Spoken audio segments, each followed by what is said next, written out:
Welcome po ulit dito sa aking channel. Ngayong araw na to ay magluluto po ako ng kinamatisang manok. At ito na po ang aking mga sangkap na gagamitin. Unang-una, gagamit po tayo nitong manok, bawang, sibuyas, luya, red bell pepper, nor chicken cube, 2 tablespoon na patis.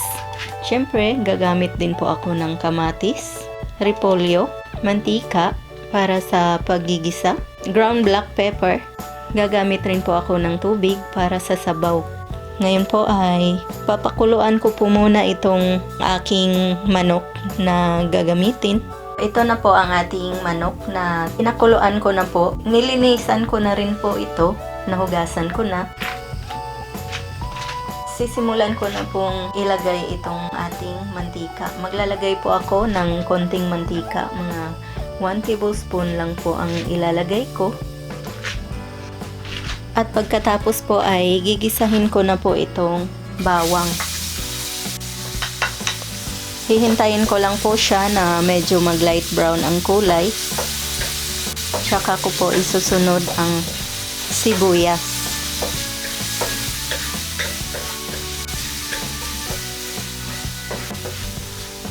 Ngayon ay medyo nag light brown na po yung kulay.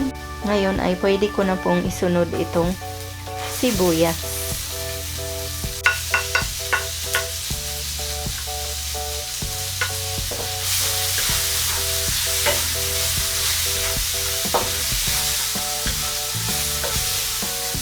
Isusunod ko na rin po itong luya para sabay-sabay na po silang maluto.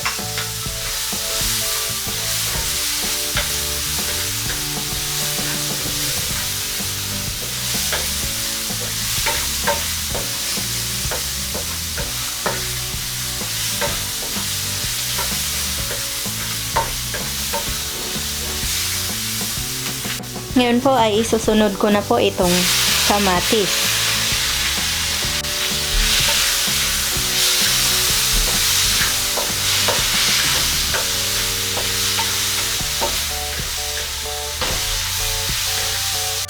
Palalambutin ko po muna ng konti itong kamatis para lumabas po yung kanyang kulay.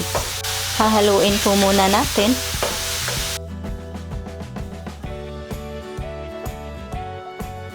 At ngayon po ay isusunod ko na po itong ating manok na pinakuluan ko kanina. Yan.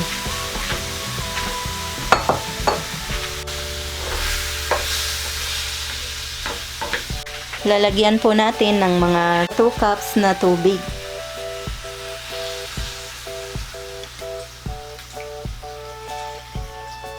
Ngayon po ay ilalagay ko na po itong chicken cubes para malusaw po siya.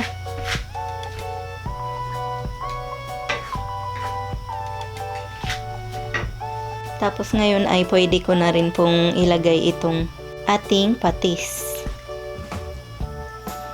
para mayroon na po siyang lasa. So ngayon ay tatakpan ko po muna para kumulo itong ating kinamatisang manok. Tapos babalikan ko po siya pagka kumulo na. So ayan na po, kumulo na ang ating sabaw. Lalagyan na po natin siya ng ground black pepper.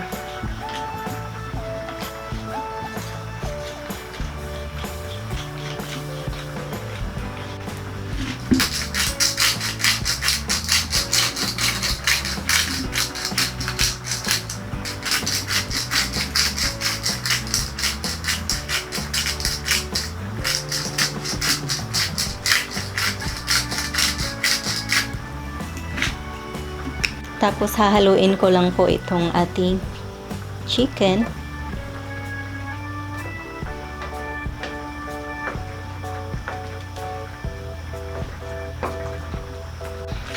Papakuluan ko pa po siya ng mga 15 minutes para makasigurado po ako na luto na talaga yung aking manok na niluluto. Ngayon ay tatakpan ko na po siya, tapos babalikan ko po pagkalipas po ng mga 15 minutes. I-check ko na po kung luto na ba ang ating manok. So, ayan na po ang itsura niya. Pagkalipas ng 15 minutes. Ngayon po ay pwede ko nang ilagay itong red bell pepper.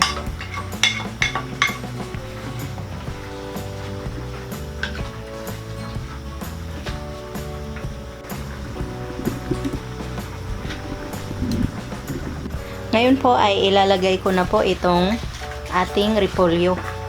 Pahihinaan ko lang po yung apoy. Kasi hihintayin ko na lang po na maluto itong repolyo. Tapos pwede na pong i-serve kasi luto na itong ating chicken. Kung gusto nyo po palang maglagay ng sili, ay yung sili na maanghang, pwede nyo pong lagyan. Mas masarap po yun kung mahilig kayo sa maanghang.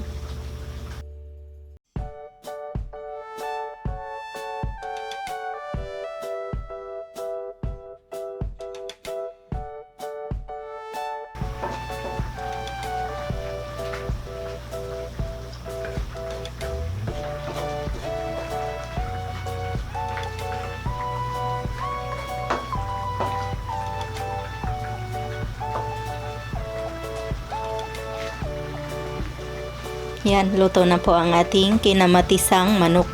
Ngayon ay ito-turn off ko na po yung ating stove para ma-serve ko na po yung ating kinamatisang manok.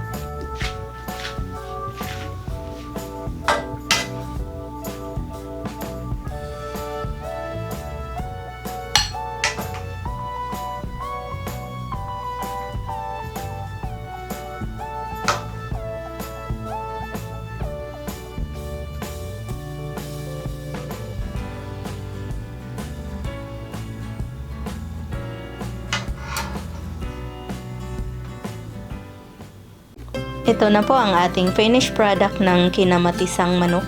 Sana po ay subukan nyo tong reseping ito at sana'y magustuhan po ninyo. Maraming salamat po sa inyong panunood. Ito po si Ate Mayang na nagsasabing mabuhay.